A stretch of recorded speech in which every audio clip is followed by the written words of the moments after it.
Hello everyone, আজকে আমরা দেখতে চলেছি পিসিআই ফার্মেসি কাউন্সিল অফ ইন্ডিয়ার তরফ থেকে ডিপ্লোমা কোর্স ইন ফার্মেসি যে সিলেবাস দিয়েছে সেইটা। কারণ ডি ফার্মের ফাইনাল এক্সামিনেশনের ডেট দিয়ে দিয়েছে।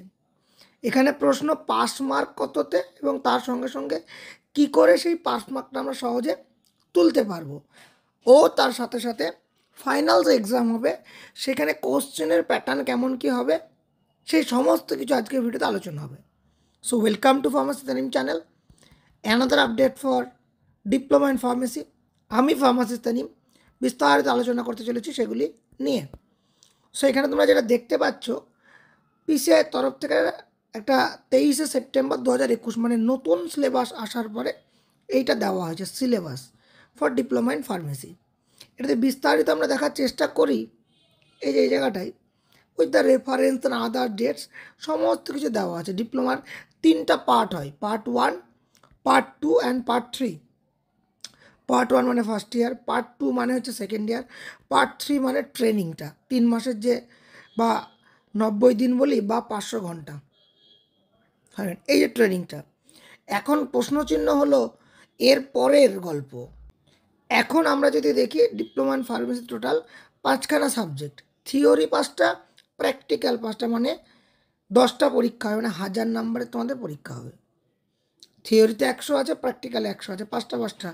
ফার্মাসিউটিক্স theory practical, pharmaceutical chemistry theory practical, কগনোসি theory practical, human anatomy and physiology theory practical, social problem theory practical. তাহলে 500 থিওরি, 500 প্র্যাকটিক্যাল, টোটাল 1000 নাম্বারের মধ্যে পরীক্ষা হবে। তাহলে পাস মার্ক কততে? আমরা যদি এখানে আসে guideline for the conduct of theory examination, theory exam কীভাবে নিতে পারে, মূলত ইন্টারনাল সেশনাল এগুলো দেখার দরকার হচ্ছে না। আমরা দেখব ফাইনাল বোর্ড আর ইউনিভার্সিটি এক্সাম কীভাবে নিতে পারে, তার বিস্তারিত একটা ডিটেলস ইকুয়েশন এখানে কিন্তু দেওয়া আছে। কি 80 নাম্বারের পরীক্ষা, আমরা সকলেই জানি 20 মার্কের কলেজে স্লট হয়, 80 মার্কের ফাইনাল পরীক্ষা প্লাস 80, টোটাল 100। এর ভিতরে পাস কততে? 40-এ। আউট অফ 100 তোমাকে 40 পেতে হবে পাস মার্কের জন্য। তাহলে 40% আলাদা করে 20-র ভিতরে পেতে হবে, আলাদা করে 80-র ভিতরে পেতে হবে না, টোটালে 40% পেতে হবে। মানে কি, ধরে চলো এই যে কলেজে 20 পেয়েছো, 20-র পরীক্ষা আছে, তার ভিতরে 10 পেয়েছো, তাহলে তোমাকে 80-র মধ্যে 30 পেতে হবে। কলেজে ধরে 15 পেয়েছো, তাহলে 80-র ভিতরে মানে 25 পেতে হবে। টোটাল 40, এই যে 30 আর 10 40, 25 আর 15 40, টোটাল 100-র ভিতরে 40 পেতে হচ্ছে। 20-তে যেটা তুমি পেয়ে রয়েছো বাকি নাম্বারটা 80-তে পেতে হবে। ধরো 20-তে 20 পেয়ে রয়েছো, তাহলে 80-তে 20 পেতে হবে, তাহলেই পাস। এই হচ্ছে ক্যালকুলেশন। আমি এটা প্রুফ দেখাবো, 40-এ পাস কোথায় লেখা আছে দেখাবো। তার আগে দেখায় কি করে আমরা 40 তুলতে পারবো, এটার ক্যালকুলেশন কি। ধরো 20 নাম্বার যেটা আমি বললাম কলেজ দিচ্ছে, সেখানে তুমি 10 পাবে, ধরে চলছে আমি কলেজে। এবার দেখো ফাইনালে যে পরীক্ষা হবে সেখানে শর্ট কোশ্চেন থাকবে 20টা, 1 নাম্বার করে 20, এবং শুধু শর্ট না, হয় multiple choice, fill in the blanks, অথবা 1 সেন্টেন্স, মানে ডিফিনেশন জানতে চাইবে। ডিফাইন ফার্মাকগনোসি, ডিফাইন অ্যাসিডিফাইং এজেন্ট, এরকম 1 সেন্টেন্সের কোশ্চেন থাকতে পারে, অথবা মাল্টিপল চয়েস, অথবা ফিল ইন দ্য ব্ল্যাঙ্কস। তবে আমাদের যে WBA D farm first year free group আছে সেখানে এই MCQ স্যাম্পল দেওয়া আছে, তোমরা চাইলে সেটা দেখে নিতে পারো, ফিল ইন দ্য ব্ল্যাঙ্কস কী এবং MCQ কী আছে এবং তার সঙ্গে সঙ্গে 1 ওয়ার্ড কী আছে। আর একটা কী আসবে, 3 নম্বরে কোশ্চেন করতে তোমাকে 10টা, থাকবে 11টা, মানে 3 নম্বরে কোশ্চেন টোটালে 11টা থাকবে, আউট অফ 11 10টা অ্যাটেন্ড করতে হবে, 3 10 30। 5 নম্বরে কোশ্চেন থাকবে 7টা, করতে হবে 6টা, এটাও 30। তাহলে সহজে পাস করার পদ্ধতি তুমি যদি বলো, চলো দেখি। এদিকে আমরা একটা 10 পেয়ে রয়েছি 20-র ভিতরে। আচ্ছা, এই MCQ যদি 10 পাই, এই 30-এ যদি 10 পাই, এবং এই 30-এ যদি 10 পাই, 3টা জায়গায় 10 10 10 30 আর 10 40, পাস মার্ক হয়ে গেল। বাই চান্স ধরো আমার এইটাতে 12 আছে, মানে 20-র ভিতরে, তাহলে এখানে আরও 2 কম পেলে চলবে কোথাও, 10-এর জায়গায় 8, বা এইটাই নয় এইটাই নয়, বা এইখানে ধরো 10-এর জায়গায় এমসিকিউ তুমি 14 পেয়ে গেছো, তখন এখানে আরও কম পেতে পারবে। তাহলে এগুলাই বা কী করে তুলবো, চলো সেটার ক্যালকুলেশন দেখি। কলেজে যে নাম্বারটা আছে 20-তে 10, সেটা তুমি জেনে যাচ্ছ। এই যে 20-র ভিতরে কত পারবে ইজ ডিপেন্ড, কিছুটা সময় হল ম্যানেজ হলেও হতে পারে, এমসিকিউ হয় কম বেশি। সো এখানে আমি 10 নম্বর নর্মাল ধরে রাখলাম। টার্গেট ইজ দ্যাট এই 30 করে দাদা 10 তুলবো, এই 30 করে 10 তুলবো।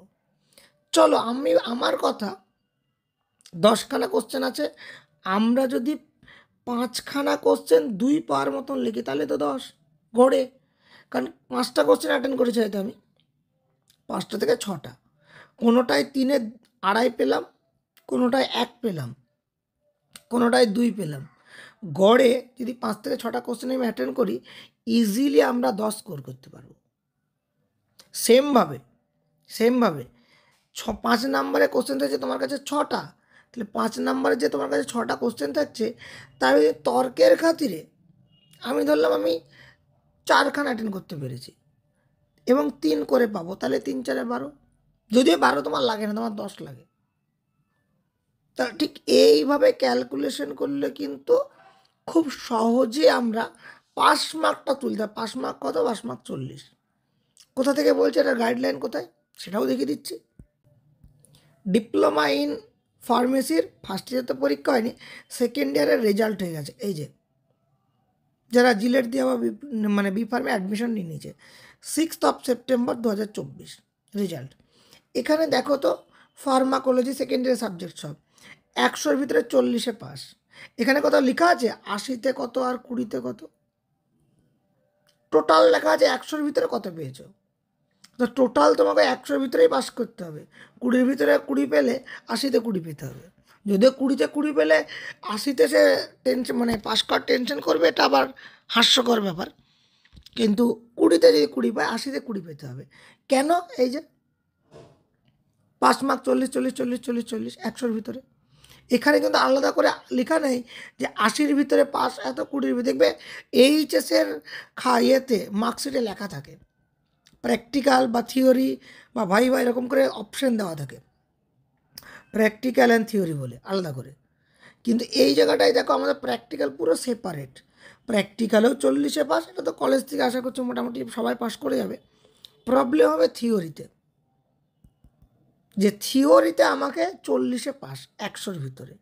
এখানে কিন্তু আলাদা করে 80-র ভিতরে 40% পেতে হবে, 20-র ভিতরে 40% পেতে এরকম কোনো ব্যাপারই নেই। টোটাল 100-র ভিতরে তোমাকে 40 পেতে হবে, এই হচ্ছে ব্যাপার। মোটামুটি অনেকের প্রশ্ন বারবার ছিল পাস মার্ক নিয়ে, এগুলো নিয়ে বারবার আমাকে টেক্সট করছো, তাদের জন্য ভিডিও বানানোর চেষ্টা করলাম। ছাড়াও কোনো কোয়ারি থাকলে জিজ্ঞেস করো। আর তাছাড়া আমাদের যে diploma in first year free group আছে, সেখানে জয়েন করতে পারো, অথবা আমরা পেড গ্রুপে কিছু সাজেশন এবং আদার্স মানে কোশ্চেন অ্যান্সারের ব্যবস্থা করেছি, সেগুলো চাইলে পেড গ্রুপ জয়েন করে সেটা তুমি অ্যাভেল করতে পারো। ছাড়াও কেউ জানার থাকলে কমেন্ট বক্সে জানাও, চেষ্টা উত্তর দেওয়া। Thank you so much. State on the pharmacist the name.